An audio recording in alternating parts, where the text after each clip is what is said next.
On the court, he's the hype man. Instant energy, momentum swinging, playmaking Canadian Red Bull. But Jahenns Manigat is more than just unbridled hoops energy. He's also the Beethoven of basketball.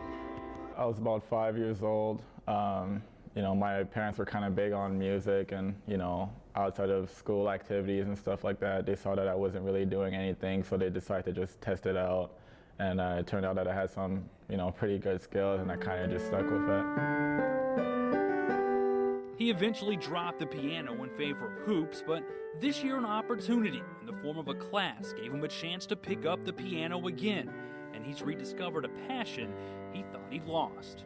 I think it's just a fun skill to have. I don't ever want to drop it ever again. I think it's something I really want to do for the rest of my life. Manigat spends his days trying to tickle the twine. But at night, he's tickling the ivory and getting lost in his music.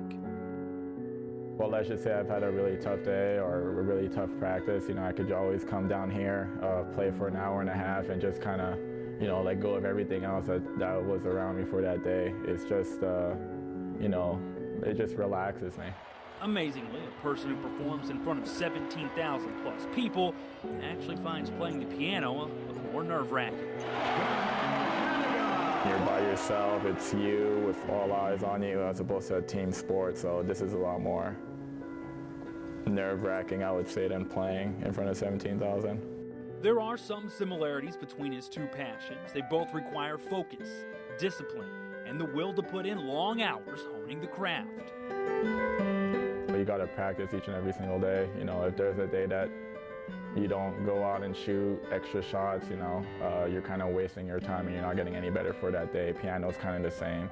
If there's a day where you just don't practice or you just decide not to play that day, you're kind of losing skills that you could have built up over time. And who knows, maybe when he's done burying jumpers from the top of the key, he'll move on to delighting listeners on the keys.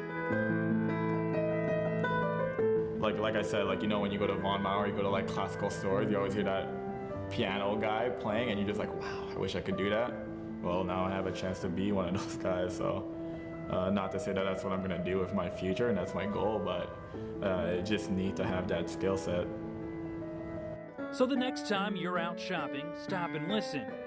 You might just hear the tunes of Creighton's very own Piano Man.